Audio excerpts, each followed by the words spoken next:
जटिल समस्या हो या भाग्य बाधा हो, व्यापार, नौकरी, शादी की समस्या, करियर की चिंता हो या वैवाहिक जीवन में हो सुख का अभाव, पाइए अपनी समस्त ज्योतिषीय तथा वास्तु समस्याओं का सरल, चमत्कारी, प्रभावशाली समाधान। एक जाना माना और विश्वसनीय नाम, आचार्य पंडित श्री वैभवनाथ शर्मा जी, काशी के 400 वर्ष पुराने प्रतिष्ठित और अंतरराष्ट्रीय ख्याति प्राप्त राज ज्योतिषी परिवार की 8वीं पीढ़ी के ज्योतिषी और वास्तु शास्त्री आचार्य पंडित श्री वैभवनाथ शर्मा जी के द्वारा व्यक्तिगत या फिर फोन पर अपॉइंटमेंट लेने के लिए कॉल करें 9818-300-146, 9990-724-131 या फिर ईमेल करें sharma.vaibhav@gmail.com पर। और चलिए अब जान लेते हैं कि आज का महाउपाय क्या है।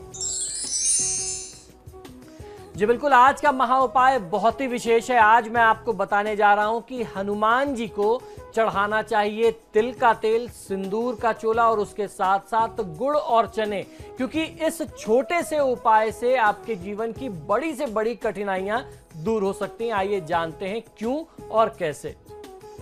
यदि आपके जीवन में बहुत कठिन समय चल रहा है, मेहनत और परिश्रम के बावजूद भी आपको शुभ फल प्राप्त नहीं हो रहे हैं, जीवन में संघर्ष समाप्त होने का नाम नहीं ले रहा है, यदि आपके कोई भी कार्य पूर्ण नहीं हो पाते हैं, कार्य शुरू तो होते हैं बहुत जोर शोर से, लेकिन बीच में जाकर के वो रुक जाते हैं, अटक जाते हैं, नाना प्रकार से उसमें विघ्न, बाधा और व्यवधान आ जाते हैं और कड़ी मेहनत के बावजूद भी आपको उचित परिणाम प्राप्त नहीं हो पा रहा है, तो जो मैं आपको उपाय बताता हूं उसे आपको ये उपाय जरूर करना चाहिए।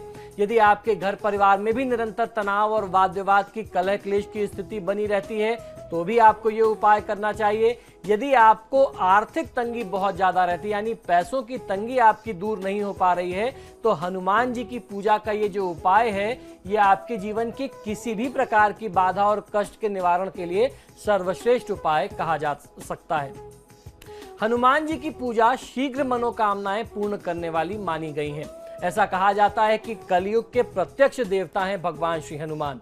यदि आप कड़ी मेहनत कर रहे हैं और फिर भी आपको उचित परिणाम प्राप्त नहीं हो पा रहा है, तो इस प्रकार की अन्य समस्याएं भी आपके जीवन में यदि बनी हुई हैं, तो हर मंगलवार और शनिवार को हनुमान जी को गुड़ और चने का भोग लगाइए। उसके साथ साथ सिंदूर और चमेली के तेल का आप चोला अर्पित करें।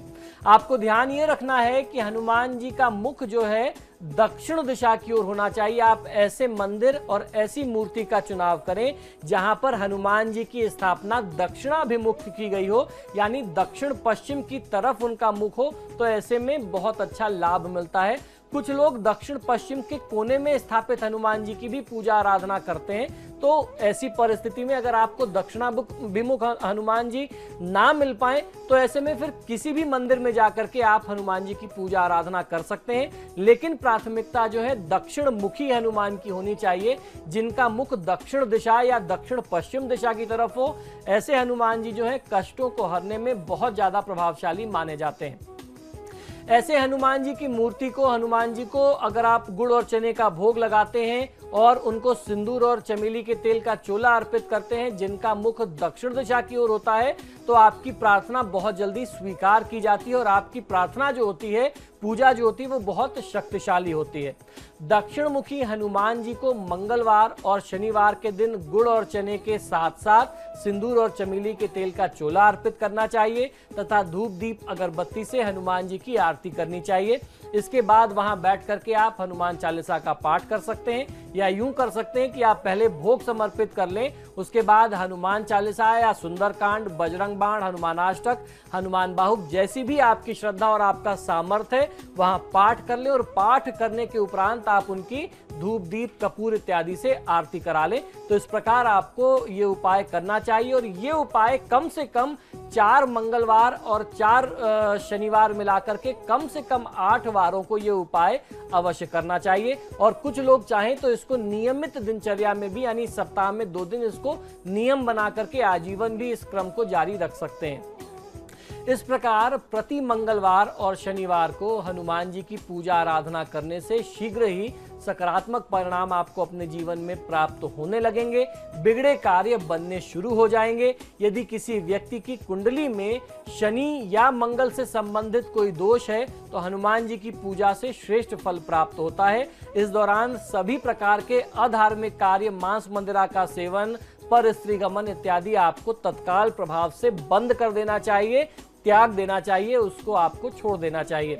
हनुमान जी अखंड ब्रह्मचारी व महायोगी भी हैं, इसलिए सबसे आवश्यक यह है कि उनकी किसी भी तरीके की उपासना में वस्त्र से लेकर के आचारों और विचारों तक की शुद्धता और पवित्रता, पावनता बहुत आवश्यक है। ब्रह्मचर्य व इंद्रिय संयम को आप अपनाएं तो आपको फायदा मिलेगा। तब हनुमान जी आपकी साधना और तपस्या से आपके ऊपर प्रसन्न होंगे। इसी पवित्रता का ध्यान रखते हुए हनुमान जी की उपासना के लिए भक्त सवेरे तीर्थ जल से स्नान करके यथासंभव स्वच्छ और लाल वस्त्र धारण करते हैं। ये आपको भी करना चाहिए। और पूजा के लिए लाल आसन पर उत्तर दिशा की तरफ मुख आपको उत्तर दिशा की तरफ रख करके बैठना है। वहीं हनुमान जी की मूर्ति या तस्वीर को आप अपने समक्ष रख लीजिए। उनका मुखारविंद दक्षिण दिशा की तरफ हो, ऐसा आपको रखने की व्यवस्था करनी चाहिए। शास्त्रों में हनुमान जी की भक्ति तंत्र मार्ग और सात्विक मार्ग दोनों ही तरह से बताई गई है। किसी भी प्रकार के साधक उनकी साधना कर सकते हैं। इसके लिए मंत्र जाप भी बहुत ज्यादा प्रभावी माने गए हैं। भक्त जो भी तरीका अपनाएं, किंतु इस बात का आपको ध्यान रखना है कि मंत्र जाप के दौरान उनकी आंखें हनुमान जी के नेत्रों पर ही टिकी रहें। यही नहीं, सात्विक तरीके से कामना पूर्ति के लिए मंत्र जाप रुद्राक्ष की माला पर, और तंत्र मार्ग से लक्ष्य की पूर्ति के लिए अगर आप मंत्र जाप करते हैं तो मूंगे की माला पर आपको मंत्र जाप करना बहुत ज्यादा असरदार और बहुत लाभकारी होता है। तो अगर आप गृहस्थ हैं, सात्विक तरीके से करना चाहते हैं तो आप रुद्राक्ष या लाल चंदन की माला का प्रयोग कर सकते हैं। अगर तंत्र मार्ग का कोई साधक है तो उसे लाल मूंगे की माला का प्रयोग करना चाहिए। हनुमान जी को तिल का तेल मिले हुए सिंदूर का चोला अर्पित करने से किसी भी प्रकार की भय बाधा, कोई भी आपके कार्य में आने वाले विघ्न और मुसीबतों का अंत हो जाता है। चोला चढ़ाते समय जो मंत्र मैं आपको बताऊं, इस मंत्र का आपको उच्चारण करते रहना है। अगर आप इसका उच्चारण बोल करके नहीं कर पा रहे हैं तो मन ही मन आप इसका उच्चारण कर सकते हैं। सिंदूरम शोभनम रक्तम सौभाग्य सुखवर्धनम शुभदम चैव मांगल्यम सिंदूरम प्रतिगृह्यताम। इस मंत्र का आपको उच्चारण निरंतर करते रहना है, या कम से कम एक बार बोल करके आपको सिंदूर और चमेली के तेल का चोला हनुमान जी को समर्पित करना चाहिए।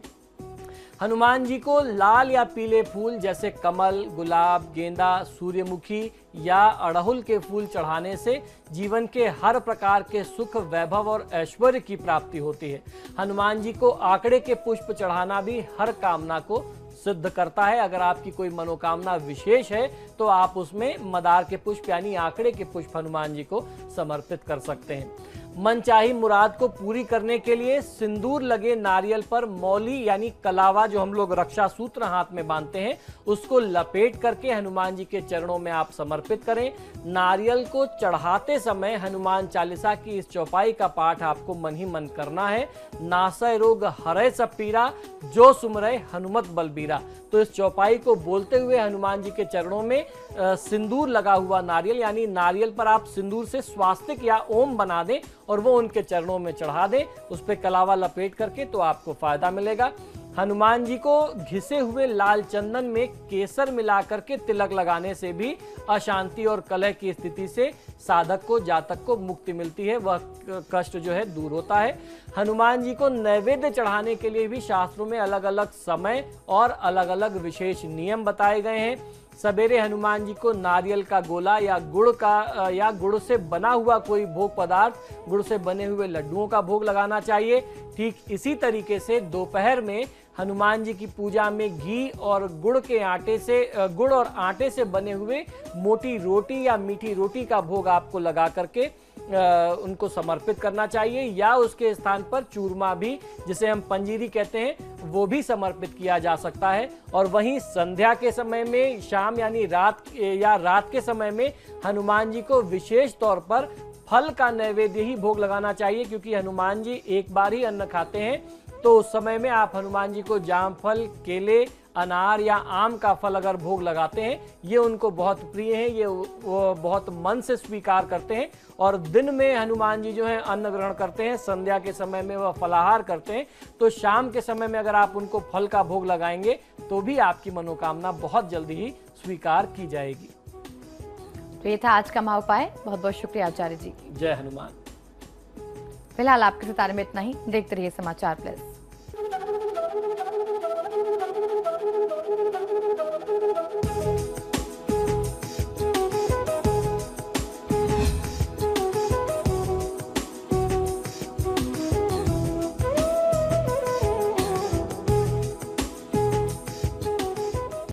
जटिल समस्या हो या भाग्य बाधा, हो व्यापार, नौकरी, शादी की समस्या, करियर की चिंता हो या वैवाहिक जीवन में हो सुख का अभाव, पाइए अपनी समस्त ज्योतिषीय तथा वास्तु समस्याओं का सरल, चमत्कारी, प्रभावशाली समाधान। एक जाना माना और विश्वसनीय नाम, आचार्य पंडित श्री वैभवनाथ शर्मा जी। काशी के 400 वर्ष पुराने, प्रतिष्ठित और अंतरराष्ट्रीय ख्याति प्राप्त राज ज्योतिषी परिवार की 8वीं पीढ़ी के ज्योतिषी और वास्तु शास्त्री आचार्य पंडित श्री वैभवनाथ शर्मा जी के द्वारा व्यक्तिगत या फिर फोन पर अपॉइंटमेंट लेने के लिए कॉल करें 9818 300 146, 9990 724 131 या फिर ईमेल करें sharma.vaibhav@gmail.com पर।